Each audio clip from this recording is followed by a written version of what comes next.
So you're thinking about trading raining mornings and lush evergreens for palm trees and pool days. If you're coming from the Pacific Northwest or back east and considering a move to Palm Desert, there are some things you definitely need to know before you buy. People who've made the move say it's like going from one extreme to another, gray and damp, to dry and blazing hot. And while the sunshine is amazing, there are some desert specific details that can totally catch you off guard if you're not prepared. Let's make sure that doesn't happen to you. Now, I know backyard orientation is a very hot topic and something you must consider if you're looking to relocate here full time. I talk more about this later in the video. First up is solar panels, a smart move or just hype. Solar panels might not have crossed your mind in the PNW, but in Palm Desert, they can be a game changer. With over 350 days of sunshine a year, the desert is basically built for solar. Most transplants are shocked at how much they rely on their AC here. Cannot live without it, especially from June through September when temps hit 115 degrees or higher. One local even mentioned a $950 electricity bill to keep their home at 76 degrees during the summer. Some ways to mitigate that would be to make sure you have dual pane windows, no energy efficient windows. Check all the weather stripping around your doors because that can crack and get dry over time. And also try to make sure you're using indoor fans as much as possible and not relying on solely your AC. And as I've said in other videos, try not to drop your AC below 78 during the day. Now, solar won't make your electric bill disappear. For some, it actually can, but it can drastically reduce those peak costs if you own the system. Just be sure to check if the panels are leased or owned and find out how old they are. An outdated system might not be as efficient, and leases often come with monthly fees that eat into your savings. Like I've said in other videos, we have two different electrical companies out here. We've got Southern California Edison, which is more expensive, then we have IID Imperial Irrigation District, which is known to be less expensive. Edison's Palm Springs, Palm Desert, more West Valley, and then you have IID, which is La Quinta, Indio, Coachella. Now, with Southern California Edison, your solar is going to help you save money. And when you're on IID, you at least know exactly how much your payment is going to be per month. It's consistent throughout the year. Now, if solar isn't an option for you, you can't buy your panels, you can't afford it, or maybe the lease payment, you don't want a lease payment, we have average plans through both electrical companies to just try to keep your costs at least the same amount every single month. Now, cooling systems, don't buy without checking this. In Seattle or Portland, central air is optional, which is crazy to me. In Palm Desert, it's your lifeline. Your AC will be running for most of the year, and you'll definitely feel the difference, both in comfort and in your wallet. Before buying, always check the age and condition of the HVAC system. Is it well maintained? Are there energy efficient upgrades like dual pane windows or zoned AC systems that allow you to cool just the parts of the home that you're using? These features can make a big difference when summer hits. If you're looking at a home with an outdated or overworked unit, just know replacement costs can climb into the 5 figures. And yes, that is a very accurate statement, but just know that you will have a home warranty when you purchase your home, and that covers you for 1 full year. So if your system goes out during that year, you pay the service fee, which is about $125 for the techs to come out through the home warranty, and they're going to try to repair it. If they can't repair it at that time, they are going to tell you you're going to need a whole new system, and it's covered under your home warranty. So your home warranty, typically the seller pays for it. It's always negotiable in the purchase contract. That covers you for 1 year. And then you're going to get a notice in the mail that says, hey, you should probably renew your home warranty. Highly suggest. It's going to cost anywhere, depending if you have a condo or a single family home with a pool, probably around $600 to about $1,100 per year.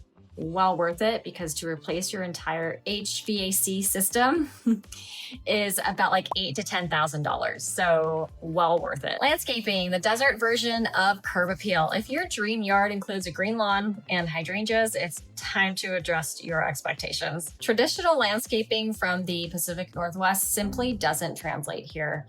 Desert-friendly landscaping isn't just about aesthetics, it's about survival and saving money. Green heavy yards require a ton of water and constant upkeep, which dries up your bill and wastes a precious resource. Instead, look for drought tolerant landscaping. Think succulents, native shrubs, and well-designed hardscapes. Artificial turf is another great option. It looks great year round and requires almost no maintenance. Also, it's super pet friendly and holds up well in the heat. Just know in the summer, since the artificial turf is actually a plastic, it does get hot. So you might see your dog pick up their paws a little bit because the ground is, the artificial turf is hot. All right, now HOA communities, know what you're signing up for. Palm Desert is full of gated communities and HOA managed neighborhoods. For many buyers, especially snowbirds or second homeowners, the amenities are a huge perk. Golf courses, pools, gyms, social clubs, but not all HOAs are created equal. Make sure you know what you're paying for. Some communities charge steep monthly dues, but don't offer much in return. And if you're used to the more relaxed, independent vibe of the Pacific Northwest, be aware that some HOAs can restrict your exterior paint colors, landscaping, and rental. If you like your freedom, be sure to read the rules before you fall in love with the home. Some people have asked me if they can read HOA documents before they even put an offer in on a home, and unfortunately you can't. There is a process through escrow that the seller must pay for updated HOA docs that you will get during the escrow process.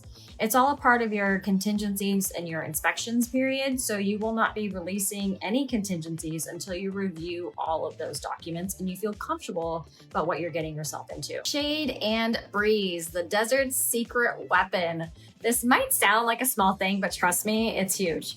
Homes with natural shade, covered patios, or even mature landscaping are a lot more comfortable during the summer. And if you can find a neighborhood that catches a neutral breeze, even better. Without some kind of shade or airflow, your outdoor space pretty much becomes unusable for a good chunk of the year. You'll find yourself staying inside just as much in the summer as you did during the rainy Pacific Northwest winters, but this time it's the heat keeping you inside instead of the drizzle or the snow. I like to tell people it's the opposite of a snowstorm in back east where you're cooped up inside, but at least here we can use the pool, we can at least go places, and we don't have to deal with shoveling snow because that doesn't. Let me know in the comments below. Doesn't sound fun. Now, pools, dreamy or too much work? A private pool sounds like the ultimate desert dream. And for a lot of people, it is, but pools come with maintenance, water usage, and monthly expenses that can add up fast. You'll need to stay on top of cleaning, chemicals, and possibly repairs. And if you have kids or pets, safety becomes a top priority. That said, if you're willing to take care of it, a pool can be an amazing feature that makes summer infinitely more enjoyable. If you're not sure, consider a home in a community that includes a shared pool. Less responsibility, same refreshment. Personally speaking, I would not want to have to deal with a pool on my own. I would actually prefer a spool, which if you've never heard that term before, it's called a spool. It's an oversized spa. So it's not as big as a pool, but it's not as small as a spa, and way easier to maintain and less expensive to heat up in the winter time. Just a little, tiny little pool that you can dip in and cool off during the summer, maybe float in, but you're not going to be doing laps in this pool.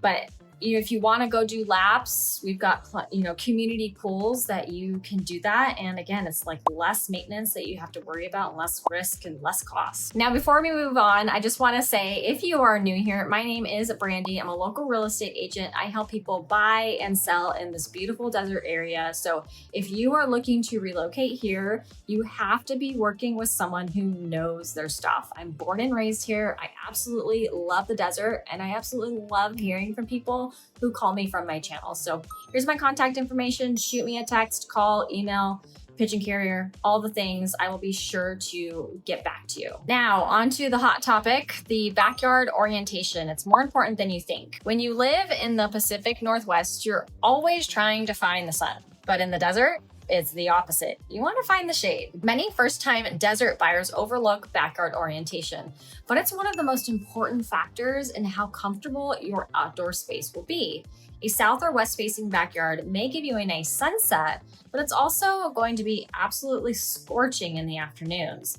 This means you'll likely avoid your patio most of the day and rack up serious AC bills. On the flip side, north or east facing backyards offer morning light and shaded afternoons, perfect for sipping coffee without sweating through your shirt. If enjoying your backyard year-round matters to you, orientation is everything. Now, with that said, let's say you find the perfect house. It's everything you've ever dreamed and wished for in a desert home, but the orientation is west facing. Could you live with it?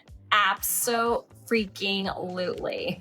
You could totally live with it. You just have to provide shade for your home. Maybe put some tint on your windows to really help with the sun rays coming into your house. I've heard of solar shades, work really, really great, and they're not that expensive either. Just know that unless you provide, really good shade for yourself, you're probably not going to be able to sit in your backyard right before a sunset because it's just gonna be really, really hot. So it's just like, it's one of those things. Like for me personally, if I had a west facing backyard and the house was just perfect for me, I would say, I'm gonna make do. I will put shades up. I'll do whatever I have to do, umbrellas, patio covers to just make it work, because there are ways to mitigate it. So I wouldn't necessarily write off all west facing or south facing for that reason, because you just never know, and there's ways to make it better. Now, a few more things people wish they knew before moving here. So if you're moving from the Pacific Northwest, there are some lifestyle shifts to keep in mind beyond just the real estate. First, the summer heat is no joke. It's not common to stay indoors most of the day, and high electric bills catch many people off guard. But on the flip side, winter here, it's paradise. No wonder everyone comes here. Sunny 70s and full of festivals, golf, and outdoor living. That's when the desert truly comes alive. The job market is also different. Palm Desert leans more on tourism, hospitality, and healthcare. So if you're in tech or creative fields, you'll want to secure remote work before moving. And yes, housing prices have gone up. Still often cheaper than Portland or Seattle, but the most desirable areas move quickly and inventory can still be tight. It's kind of crazy to me when houses are still going under contract after 1 week. Socially, expect a bit of a shift too. The desert has a slower pace and tends to attract retirees and snowbirds. If you're younger or have a family, check out La Quinta or parts of Palm Desert that feel more residential and community oriented. Finally, things like transportation costs and air quality can be surprising, especially if you're used to biking or public transit and crisp mountain air. Here it's cars, dust, and occasional allergy season, so prepare for the adjustment. If you haven't seen my other video on desert survival and my air purifiers, and my fans, and like all the things that I use to just make life better with living surrounded by dirt, check that out. At the end of the day, Palm Desert can be a beautiful, vibrant place to call home, but only if you find a property that truly fits your lifestyle. And that's exactly what I help my clients do every single day. So if you're thinking about relocating or just have questions about what to expect, reach out. I'm here to make your move smoother and smarter. Don't forget to hit that subscribe button, please. And so this way you're in the loop on all things desert living. And I will see you on the next video.